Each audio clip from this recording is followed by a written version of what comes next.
పెట్టుకోకూడదు దయచేసి. వచ్చినా ప్లీజ్ కూర్చోండి కూర్చోండి. గౌరవనీయులు సభాధ్యక్షత వహిస్తూ ఈరోజు ఒక పేదింటి అమ్మాయికి చక్కటి ఇల్లు కట్టించిన దశరథ్ నాయక్ గారికి, అదేవిధంగా మండల పార్టీ అధ్యక్షులు పరమేశ్వర్ గారు, అదేవిధంగా ఈ సభకు నాతో వచ్చేసినటువంటి మాజీ మంత్రివర్యులు, మొన్న అసెంబ్లీలో మీ గురించి ఎంతో చక్కగా మాట్లాడింది అక్క, మన మహేశ్వరం శాసనసభ్యురాలు శ్రీమతి సబితా ఇంద్రారెడ్డి గారికి, గౌరవనీయులు మీ అందరి అభిమాన నాయకుడు జైపాల్ యాదవ్ అన్న గారికి, గౌరవ ఎమ్మెల్సీ మంచి ఫైటర్ మహబూబ్ నగర్ జిల్లా పోరాటంని అద్భుతంగా చేస్తున్నటువంటి నవీన్ రెడ్డి గారికి, ఉప్పల వెంకటేశం గుప్తా గారికి, యడ్మ సత్యం గారికి, మరో వెంకటేష్ గుప్తా గారికి, లచ్చిరామ్ నాయక్ గారికి, మా తమ్ముడు ఎర్రోళ్ల శ్రీనివాస్ గారికి, రాంబల్ నాయక్ గారికి, కరేటాయ్ రాజు గారికి, అంజీ నాయక్ గారికి, సోదరిమణి విజితారెడ్డి గారికి, గోవర్ధన్ గారికి, శ్రీనివాస్ యాదవ్ గారికి, విజయ్ గౌడ్ గారికి, సూర్యప్రకాష్ గారికి, మా సీనన్న గోలి శ్రీనివాస్ రెడ్డి గారికి, ఇంకా వేదిక మీద ఉన్న పార్టీ నాయకులకు, మా అక్క చెల్లెలకు, అన్నదమ్ములందరికీ పేరు పేరున నమస్కారం తెలియజేస్తా ఉన్నా. నిజంగా ఈరోజు నాకు చాలా సంతోషంగా ఉంది. ఒక మారుమూల తండాలో సేవాలాల్ మహారాజ్ యొక్క విగ్రహాన్ని ఆవిష్కరించుకోవడం, అంబేద్కర్ గారి విగ్రహాన్ని ఆవిష్కరించుకోవడం, గాంధీజీ గారి విగ్రహాన్ని, 3 విగ్రహాలను ఒక్కరోజు ఇనాగ్రేట్ చేసుకోవడం, ఆ కార్యక్రమంలో పాల్గొనడం నా అదృష్టంగా నేను భావిస్తా ఉన్నా. ఆ 3 మహనీయుల విగ్రహాలు ఆవిష్కరించడంతో కాదు, మన నిజ జీవితంలో వారిచ్చిన స్ఫూర్తిని, వారు మనకు చూపిన బాటను మనందరం కూడా నేర్చుకోవాలి, వారి బాటలో నడవాలి. ఎంత గొప్ప మహనీయులు!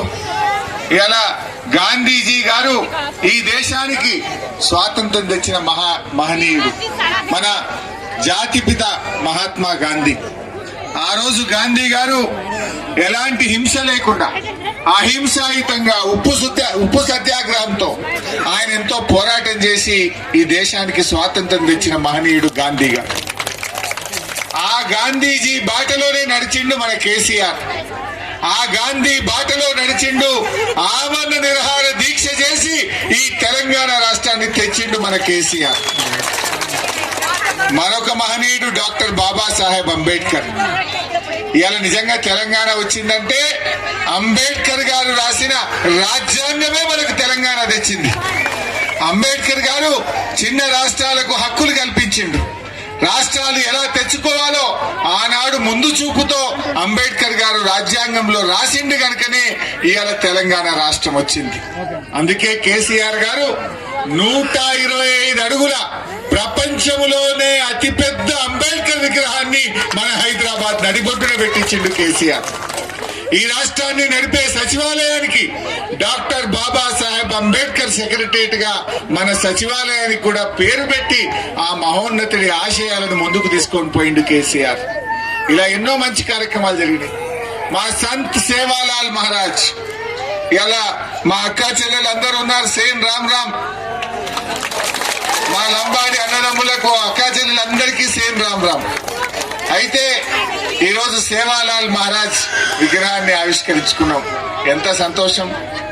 అసలు ఎవరైనా పట్టించుకున్నారా సేవాలాల్ మహారాజును? గతంలో ఇదే కాంగ్రెస్ పార్టీ 50 ఏళ్లు పాలించింది. మన తండా గురించి ఆలోచించిందా? మన సేవాలాల్ మహారాజ్ గురించి ఆలోచించిందా? మా ఎస్టీల రిజర్వేషన్ గురించి ఆలోచించిందా? ఇలా కేసీఆర్ గారు వచ్చినాక సేవాలాల్ మహారాజ్ జయంతిని అధికారికంగా ఈ దేశంలో జరిపిన తొలి ముఖ్యమంత్రి కేసీఆర్. రాష్ట్ర ప్రభుత్వం డబ్బులిచ్చి ఊరూరా కూడా సేవాలాల్ మహారాజ్ జయంతిని అధికారికంగా జరిపిన నాయకుడు మన బీఆర్ఎస్ పార్టీ, మన కేసీఆర్. అంతేకాదు మా ఎస్టీ పిల్లలు చదువుకోవాలంటే విద్యా ఉద్యోగాల్లో 10% రిజర్వేషన్ ఇచ్చింది కూడా కేసీఆరే. ఇలా మీ పిల్లలు డాక్టర్లు అవుతున్నారు, ఇంజనీర్లు అవుతున్నారంటే ఇలా కేసీఆర్ గారు మా గిరిజనులకు 10% రిజర్వేషన్ ఇవ్వడం వల్ల ఈ పిల్లలు బాగా చదువుకొని ఉద్యోగాలు చేసుకోగలుగుతా ఉన్నారు. ఈ రోజు బంజారా హిల్స్ లో పేరేమో బంజారా హిల్స్, కానీ ఆడ గుంటడి జాగ లేకుండా మనకు కేసీఆర్ గారు ఎకరం జాగ ఇచ్చి బంజారా హిల్స్ లో అద్భుతమైన బంజారా భవన్ కట్టి మన ఆత్మగౌరవాన్ని నిలబెట్టింది కూడా మన కేసీఆర్. ఇలా చెప్పుకుంటూ పోతుంటే ఎన్నో కార్యక్రమాలు జరిగినాయి. తండాలు గ్రామ పంచాయతీలు కావాలని మా రాంబల్ నాయక్ ఆధ్వర్యంలో పాత రోజుల్లో LHPS పెట్టి దశాబ్దాలు పోరాడింది, కానీ ఎవరు చేయలే. కేసీఆర్ గారు మాట ఇచ్చిండు, తండాలను గ్రామ పంచాయతీలు చేసి మా రాజ్యంలో మేమే పాలించుకుంటామనే విధంగా మీ నినాదాన్ని నిజం చేసింది కూడా ఈ రోజు కేసీఆర్ గారు. అంటే ఇలా అన్ని సమస్యలు పరిష్కారమైనవి. ఒకనాడు ఎండాకాలం వచ్చిందంటే మంచినీళ్లు లేక ఈ అక్క చెల్లెళ్ళు బిందెలు పట్టుకొని దూరం పోవాల్సిన పరిస్థితి. ఆ ట్యాంకర్ల వెనుకపోయి బిందెలు కొట్లాడితే సొట్టలు పడే పరిస్థితి ఉండే. కానీ కేసీఆర్ వచ్చినాక ఇంటింటికి నల్లా పెట్టిండు. ఇలా స్వచ్ఛమైన నీళ్లు ఇచ్చి ఏ అక్క చెల్లె బిందె పట్టుకొని రోడ్డు మీదకి రాకుండా చేసింది కేసీఆర్ కాదా? మీరు ఓట్లు వేసి మీ చేతులు నొప్పి పెట్టినాయి తప్ప మంచి నీళ్లు ఇచ్చిన నాయకులు లేడు. నీళ్లు ఇచ్చింది ఒక్కడే కేసీఆర్. తండాలు గ్రామ పంచాయతీలు చేసింది కేసీఆర్. 10% రిజర్వేషన్ ఇచ్చింది కేసీఆర్. ఇలా ఎన్నో మంచి కార్యక్రమాలు జరిగాయి.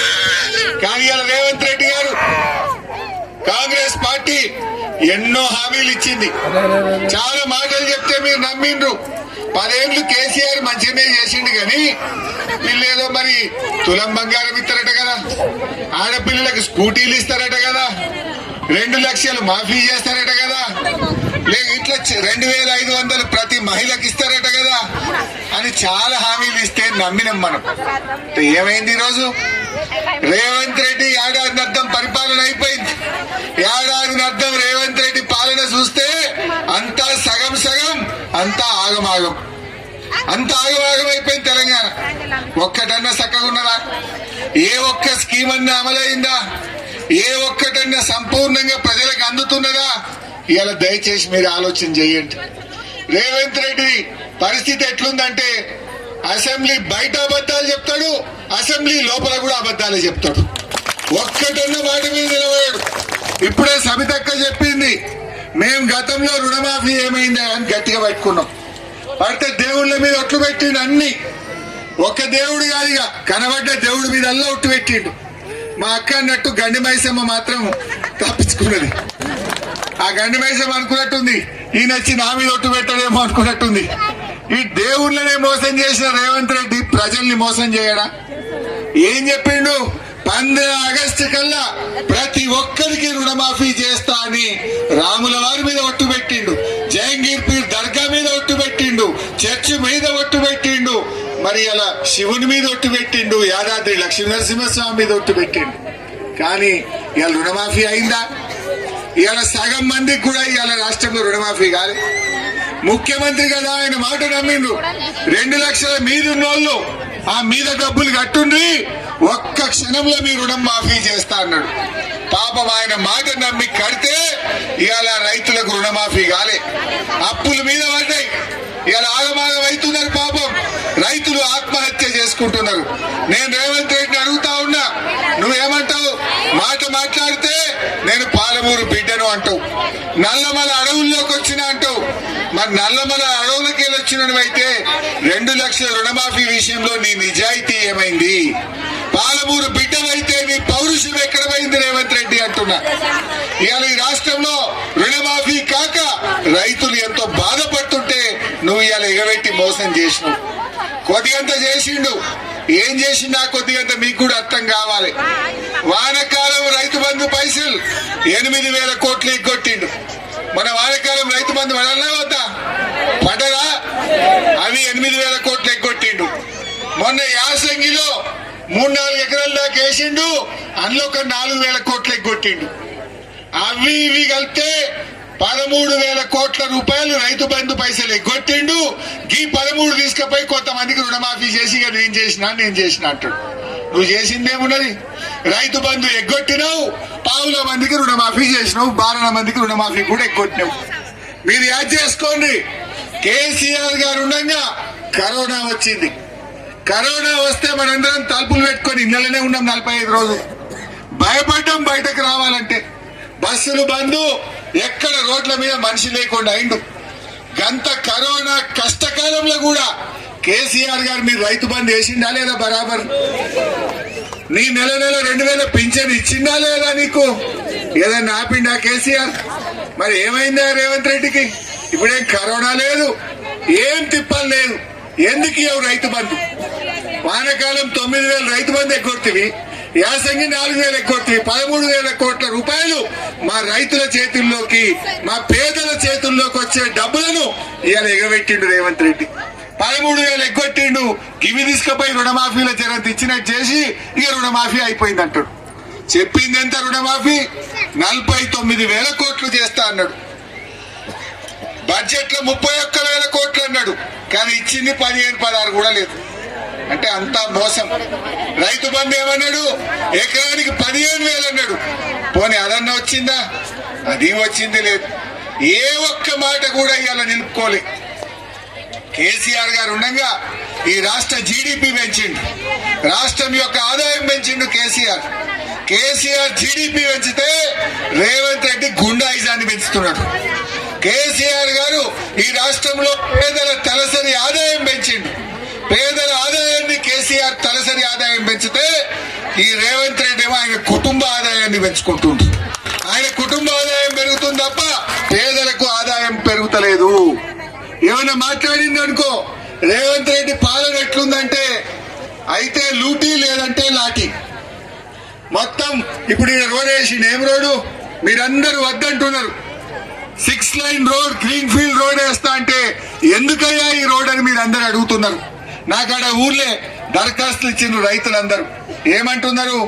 ఆల్రెడీ నాగార్జున సాగర్ హైవే ఉన్నది, శ్రీశైలం హైవే ఉన్నది, మా సబితమ్మ గారు వేయించిన ఫార్మాసిటీ 4 లైన్ రోడ్ ఉన్నది, మీదికెళ్ళి రీజనల్ రింగ్ రోడ్ వస్తుంది. 4 రోడ్లు ఉండగా మళ్ళా మా భూములు తీసుకొని రోడ్ వేసుడు ఎందుకయ్యా అని పాప మా భూమి పోతున్న రైతులంతా ఏడ్చుకుంటానన్నాడు. కలిసింది ఇప్పుడు 1000-1200 ఎకరాలు గుంజుకుంటున్నావు. ఎవరి కోసం? ఎవరిది 4th సిటీ? దీనివల్ల ఎవరు బాగుపడతారు? ఎవరి కోసం చేస్తున్నావు రేవంత్ రెడ్డి? ఆ భూమి నీది పోయి ఉంటే నీకు బాధ తెలుస్తుండే. 1-2 ఎకరాలు కొనుక్కున్న రైతుల భూములు తీసుకొని ఇవాళ 4 లైన్ రోడ్ వేసే ప్రయత్నం చేస్తున్నారు. ఏమన్నది కాంగ్రెస్ పార్టీ? మా ఎస్సీలకు, మా ఎస్టీలకు, మా బీసీలకు ఇచ్చిన భూములకు పట్టాలు ఇస్తా అని చెప్పింది ఆ రోజు. అమ్ముకునే హక్కులు కల్పిస్తామని చెప్పింది ఆ రోజు. ఇవాళ పట్టాలు ఇచ్చి ఉండేది కానీ ఉన్న భూములు గుంజుకుంటున్నాడు రేవంత్ రెడ్డి.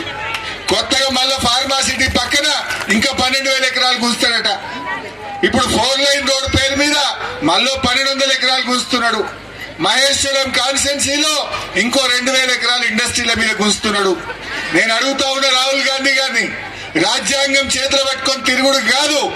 ఆ రోజు నువ్వు ఇచ్చిన మాట ప్రకారంగా ఎస్సీ ఎస్టీల అసైన్డ్ భూములను పట్టా భూములుగా మార్చండి, వాళ్ళకు హక్కులు కల్పించండి అని చెప్పి ఈ రోజు డిమాండ్ చేస్తా ఉన్నాం. బాగా ఆలోచించాలి. మీరు కూడా భయపడాల్సిన అవసరం లేదు. మేమందరం మీకు ఉంటాం. ఆనాడు కేసీఆర్ గారు ఏ మాట ఇస్తే ఆ మాట మీద నిలబడ్డాడు. 200 పింఛన్ 2,000 చేస్తా అంటే చేసిండా లేదా? 10,000 రైతు బంధు ఇస్తా అంటే ఇచ్చిండా లేదా? ఇట్లా కేసీఆర్ గారు చెప్పిన మాట నిలబట్టుకున్నాడు. ఒక్కొక్కటి రేవంత్ రెడ్డి ఆ 2,000 కేసీఆర్ ఇచ్చినే ఇస్తుడు, ఈయన ఇచ్చినాక ఏం లేదు. నీ పేరేందక్క? సాతి శాంతి. నీకు ఇంకో ముచ్చట తెలవాలి. ఆ 2,000 కూడా చక్కగా ఇస్తలేడు. ఈ 16 నెలల్లో నడిమిట్ల 2 నెలలు ఎగ్గొట్టిండు. కేసీఆర్ ఇచ్చే 2,000 కూడా నడిమిట్ల 2 నెలలు ఎగ్గొట్టిండా లేదా? 1 నెల అప్పుడు ఎలక్షన్ల ముంగట 1 నెల ఎగ్గొట్టిండు, మొన్న 1 నెల కొట్టిండు. అంటే నీకు 4,000 పింఛన్ ఇయ్యలే గాని 4,000 రూపాయలు మాత్రమే ఎగ్గొట్టిండు రేవంత్ రెడ్డి. ముసలాళ్ళ పైసలు తిన్నాడు. ముసలాళ్ళ పైసలు తింటాడు ఎవడన్నా? భర్త చనిపోయిన పైసలు తింటాడు ఎవడన్నా? ఈ రేవంత్ రెడ్డికి ఆ వికలాంగుల పైసలు తింటాడు ఎక్కడన్నా? ఇవాళ నువ్వు 4,000 ఇస్తా అని చెప్పి 4,000 చెప్పిపోతే కానీ 2 నెలల పింఛన్ ఎగ్గొట్టి ముసలోళ్ళకి 4,000 తిన్నాడు రేవంత్ రెడ్డి. మీరు ఇంటికి పోయి ఇంకా పాస్బుక్ చూసుకోండి. రేవంత్ రెడ్డి గవర్నమెంట్ వచ్చి 16 నెలలు అయింది. మీకు ఎన్ని పింఛన్లు పడ్డాయో లెక్క తీస్తే 14 ఉంటాయి. 2 పింఛన్లు పోయినాయి అడిమిట్లా. 2 పింఛన్లు ఎగ్గొట్టింది. చెప్పింది 4,000, ఎగ్గొట్టింది 4,000. ఇవాళ ఏదో పాలేందో నీళ్ళేందో జర కరెక్ట్ చూసుకోండి. కేసీఆర్ ఉండగా ఆడపిల్లల పెళ్లిలకు ఎక్కడి నుంచి వచ్చింది ఆ స్కీము? ఆయన తెలంగాణ ఉద్యమంలో ఒక తండాలు పండుకున్నాడు వరంగల్ జిల్లాలో. ఆ తండాలు పండుకుంటే అక్కడ ఒక ఆయన బిడ్డ పెళ్లి కోసం అప్పు చేసి భూమి అమ్మి ఇంట్లో డబ్బులు పెట్టుకున్నాడు. ఇక 4 వద్దులైతే పెళ్లి అనగా ఆ పాపం ఆ ఇల్లు కాలిపోతుంది. ఆ పైసలు కూడా కాలిపోతే ఆయన చాలా బాధపడితే ఆ రోజు సొంత పైసలు ఇచ్చి కేసీఆర్ గారు ఆడవిళ్ళ పెళ్లి చేపించిండు. అక్కడ ఆయనకు ఆలోచన పుట్టింది. తెలంగాణ తెచ్చిండు. కేసీఆర్ గారు ముఖ్యమంత్రి అయినాక కళ్యాణ లక్ష్మి పథకం ముందు ఎవరికి పెట్టిండు? ఎస్టీలకు, ఎస్సీలతోనే ఫస్ట్ స్టార్ట్ చేసిండు. మా లంబాడీలకు, మా గిరిజనులకు, మా దళితులకు, ఎస్సీలతోనే కళ్యాణ లక్ష్మి స్టార్ట్ అయింది. ఒక ఏడాది అయినాక చేయి తిరిగినాక గరీబోళ్ళందరికీ కళ్యాణ లక్ష్మి ఇచ్చిండు. ఒక్కరికి కాదు, ఇద్దరికి కాదు, 13 లక్షల పెళ్లిలకు సాయం చేసిండు కేసీఆర్. 13 లక్షల పేదింటి ఆడపిల్లల పెళ్లిలకు ఆనాడు కేసీఆర్ గారు ప్రభుత్వం సాయం చేసింది. సో అలాంటి కేసీఆర్ ను వాళ్ళు ఏం చేసిండ్రు? అందరూ కేసీఆర్ దిక్కే ఉన్నారని కొన్ని అబద్ధాలు చెప్పిండ్రు. ఏం చేసిండు కేసీఆర్ మీకు తెలుసు. బిందె పట్టుకొని బయటకు రాకుండా అక్కచెల్లెలకు సాయం చేసిండు. మీరు బిడ్డ కాన్పుకు పోతే కల్వకుర్తిలో కేసీఆర్ కిట్ ఇచ్చి